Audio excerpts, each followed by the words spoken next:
Besok di hari kiamat tidak akan bergeser telapak kaki seorang hamba sebelum ia dimintakan tanggung jawab terlebih dahulu tentang 4 persoalan. Apa yang 4 itu? Pertama, an umrihi fima afnahu. Umur yang diberikan kepadanya akan dimintakan tanggung jawab kelak. Di mana umur itu dihabiskan? Sejak kita akil balik sampai ajal datang merenggut nyawa, di mana umur itu dihabiskan?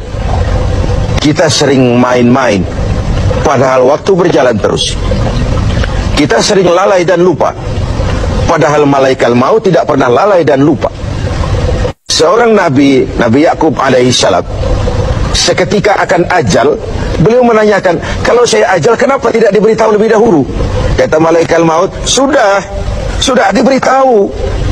Loh, bagaimana caranya diberitahu?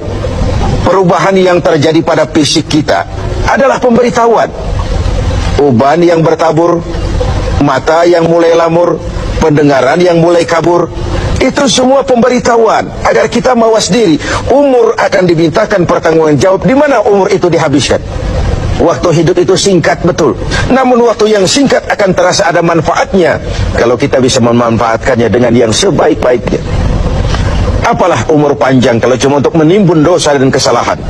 Lebih baik umur yang panjang tapi untuk mengkoleksi berbagai kebajikan. Inilah makna ucapan Nabi, khairukum man tala umruhu wa hasuna amaluh. Yang terbaik di antara kamu orang yang panjang umurnya dan banyak juga kebaikannya. Umur ini yang sering kita berleha-leha menghabiskannya untuk sesuatu yang tidak punya nilai, kelak akan dimintakan tanggung jawab di hadapan Allah Azza wa Jalla. Lalu yang kedua, wa an syababihi fima ablahu. Masa muda, pernah diberikan umur muda, di mana dihabiskan umur muda itu? Hura-hura atau untuk sesuatu yang bermanfaat? Dahulu ada seorang selebritis lah kalau zaman kita sekarang, namanya Malik bin Dinar. Namanya saja sudah Malik bin Dinar, Raja bin Uang. Hidupnya jet set. Satu malam dia mengadakan pesta di rumah mewahnya. Datang seorang pengemis, bertanya kepada penjaga pintu, siapa yang punya rumah ini? Bos saya. Iya, Malik bin Dinar. Oh, orang kaya? Orang kaya. Selebriti. Dia hamba apa orang merdeka? Dia orang merdeka. Kalau hamba bagaimana bisa pesta sehebat ini? Orang tua itu senyum lalu bilang, sampaikan kepada bosmu Malik bin Dinar, dia memang orang merdeka.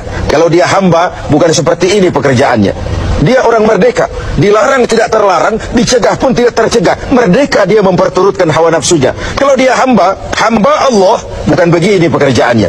Menghabiskan waktu untuk pesta, hura-hura, sesuatu yang tidak ada gunanya. Ini disampaikan kepada Malik bin Dinar. Dia tercenung mendengar orang tua yang misterius itu. Malamnya dia bermimpi kiamat datang, dia akan masukkan ke dalam neraka. Karena itulah lalu dia bertaubat dan kemudian menjadi ahli sufi yang terkenal, Malik bin Dinar. Masa muda akan dimintakan tanggung jawab. Yang ketiga, wa an ilmihi maza amilabi. Ilmu yang dimilikinya, kemana ilmu itu diamalkan? Untuk mencerdaskan orang atau untuk membodohi orang yang memang sudah bodoh? Untuk membimbing umat atau menyesatkan orang lain? Agar hamba menjadi hamba Allah atau agar orang menghambakan dia? Ilmu akan dimintakan pertanggungan jawab. Yang terakhir, wa an malihi min aina iktasabahu wa fima anfaqahu. Kita akan dimintakan tanggung jawab tentang harta kita. Dari mana harta itu didapat dan kemana harta itu dibelanjakan. Perhatikan yang terakhir ini. Tentang ilmu, pertanyaan akhirat cuma satu, ilmumu kau amalkan untuk apa? Tentang umur, pertanyaan akhirat pun satu, umurmu kau habiskan di mana? Tentang masa muda, pertanyaan akhirat juga satu, masa mudamu kau gunakan buat apa? Tapi khusus tentang harta, pengadilan akhirat bertanya dua, hartamu kau dapat dari mana dan kau belanjakan kemana? Dari mananya dan kemananya? Kadang didapat dari cara yang benar, tapi dibelanjakan untuk yang tidak benar. Atau bisa juga didapat dari cara yang tidak benar, dibelanjakan kepada jalan yang benar.